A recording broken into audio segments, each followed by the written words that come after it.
తెలంగాణ తొలి ముఖ్యమంత్రి కేసీఆర్ గారు బయటకు వచ్చిన తర్వాత దాని మీద ఒక చర్చ నడుస్తూ ఉన్నది తెలంగాణ రాష్ట్ర వ్యాప్తంగా కూడా. ఈయన ఎప్పుడు ఇంతే వస్తాడు, ఇక రేపటి నుంచి చూస్తా అది ఇది అని చెప్తాడు, కానీ ఏముండదు అని చెప్పి ప్రధానంగా ఉన్నటువంటి ప్రభుత్వంలో ఉన్నటువంటి కాంగ్రెస్ పార్టీ మాట్లాడుతూ ఉన్నది. కొంతమంది నాయకులు మాట్లాడదాం దాని గురించి. మనతో పాటు బీఆర్ఎస్ సీనియర్ నాయకులు శ్రీనివాస్ ఉన్నారు. అన్న నమస్తే అన్న. నమస్తే బ్రదర్. నా ఎట్లా మన కేసీఆర్ గారు బయటకు వచ్చిన తర్వాత కూడా అదొక చర్చగా మారిపోయింది తెలంగాణ రాష్ట్ర వ్యాప్తంగా కూడా. అసలు ప్రతిపక్ష లీడరు అసెంబ్లీకే రాలేదు, అసెంబ్లీలో చర్చ పెడదాం రమ్మంటే ఎప్పుడు కూడా రాలేదు, ఇప్పుడు బయటకు వస్తున్న ప్రజలలో ఉంటా అంటే ప్రజలు నమ్మరు అని చెప్పి కాంగ్రెస్ మాట్లాడుతూ ఉన్నది. ఏం చెప్తారన్న? కేసీఆర్ గారు రేవంత్ రెడ్డి లాగా పరిణతి లేని నాయకుడు కాదు. కేసీఆర్కి ఒక స్థాయి ఉన్నది, ఆయనకు ఒక స్టేటస్ ఉన్నది, ఒక స్టేచర్ ఉన్నది. చాలా పరిణతితో ఆలోచించినటువంటి వ్యక్తి కేసీఆర్ గారు. రేవంత్ రెడ్డి గారు ప్రతిపక్షంలో ఉన్నారు.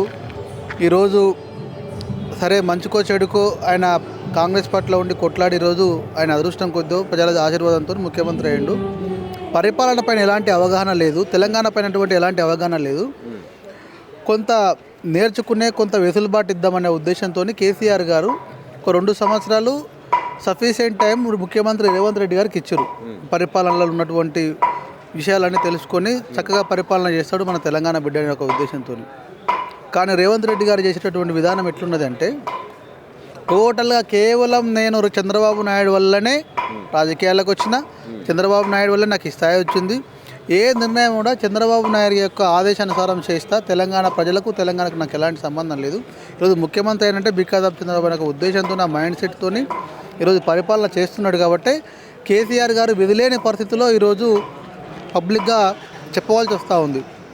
ఎందుకు వచ్చిన ఈరోజు కేసీఆర్, ఎందుకు ఈరోజు మాట్లాడుతున్నాడు కేసీఆర్ ఓపెన్గా అంటే పాలమూరు రంగారెడ్డి అనేటువంటి ఒక ప్రాజెక్టు ఉమ్మడి మహబూబ్నగర్ జిల్లా, అన్ని ముఖ్యమంత్రులలో నిరాదరణకు గురైనటువంటి జిల్లా ఏదైనా ఉన్నది తెలంగాణ రాష్ట్రంలో అంటే పాలమూరు జిల్లా, ఉమ్మడి మహబూబ్నగర్ జిల్లా.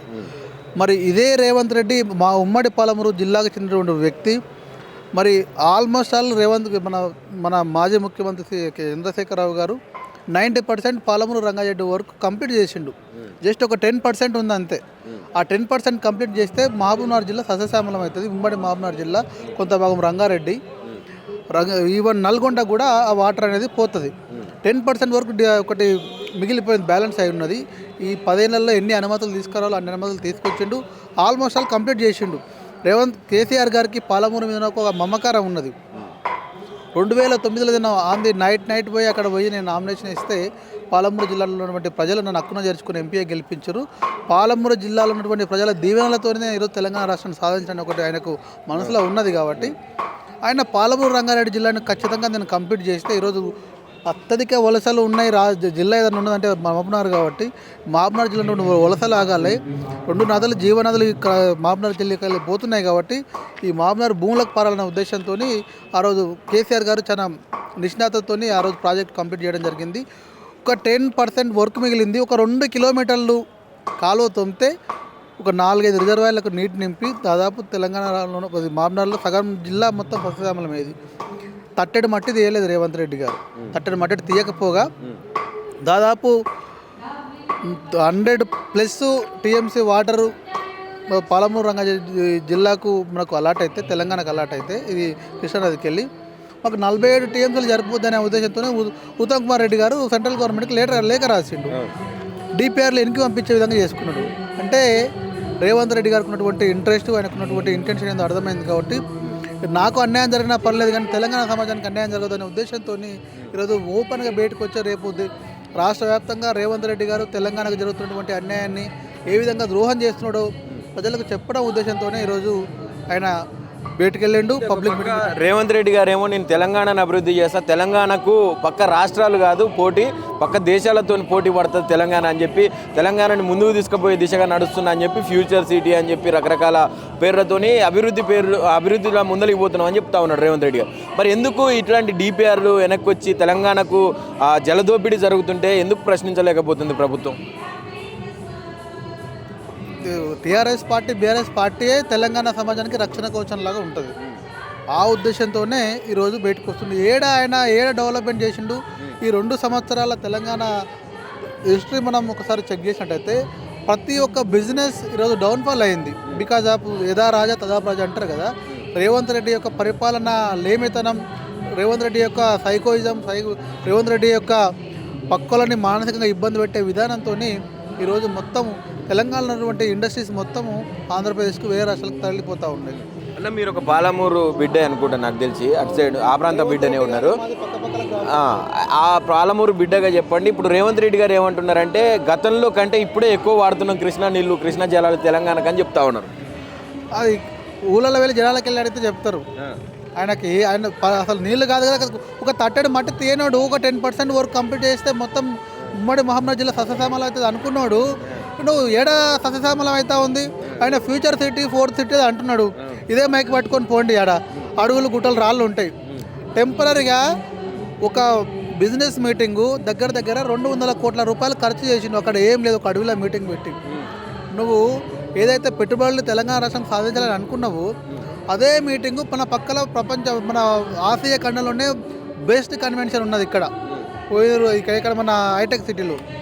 అదే మీటింగ్ అక్కడ పెడితే నీకు 2-3-5 కోట్లతో కంప్లీట్ అయిపోయేది. 200 కోట్లు ఖర్చు పెట్టిండు, పబ్లిక్ ధనం వృధా చేసిండు.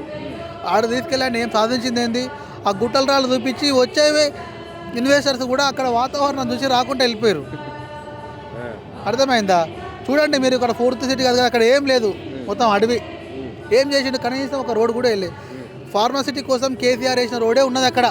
మళ్ళీ ఒకసారి జల కోసం తెలంగాణలో ఉద్యమం ఉడుతుంది అంటారా? తప్పకుండా ఉడుతుంది.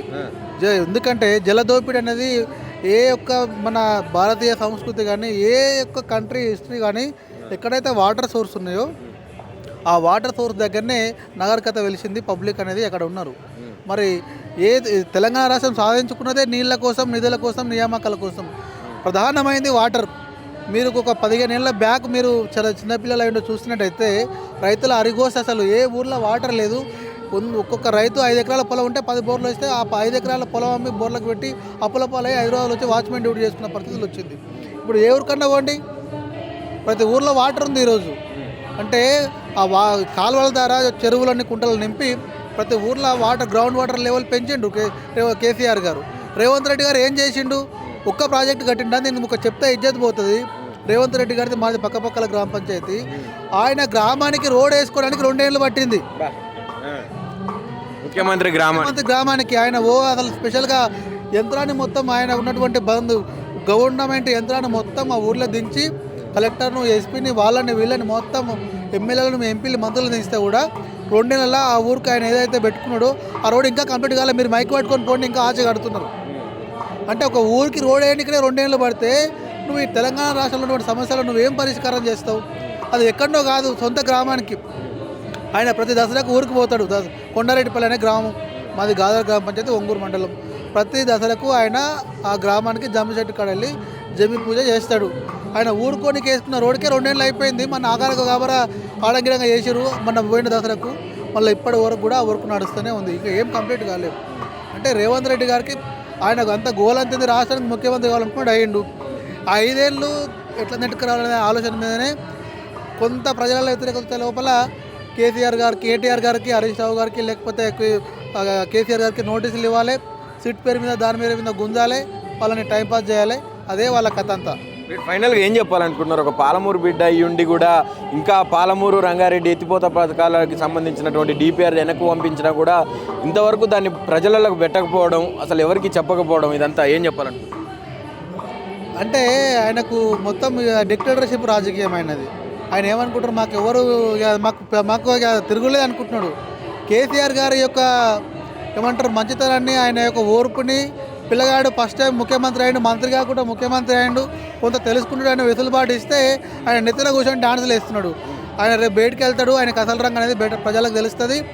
ఆయన పద్ధతి మార్చుకొని పరిపాలన మీద కరెక్ట్ దృష్టి పెట్టకుండా ఇట్లనే ఈ ఏమంటారు ఎగిలి శాస్త్రాలు చేసుకుంటాను ఇదే విధంగా తెలంగాణ రాష్ట్రంలో పరిపాలన చేస్తా, కేసీఆర్ని కానీ మేము కానీ కేసీఆర్ కుటుంబాన్ని కానీ మేము డివైడ్ అండ్ రూల్ తీసుకొచ్చి వాళ్ళని ఇబ్బంది పెడతా అంటే తెలంగాణ సమాజం చాలా ఆత్మగౌరవంతో ఉన్నటువంటి సమాజం. ఆకలినైనా భరిస్తుంది కానీ అవమానాన్ని భరించదు. ఖచ్చితంగా రేపు వచ్చే ఎలక్షన్ లోపలనే నువ్వు బొందబెట్టేదాకా తీసుకొచ్చుకోవద్దనే విషయం మేము తెలియజేస్తూ ఉన్నాం.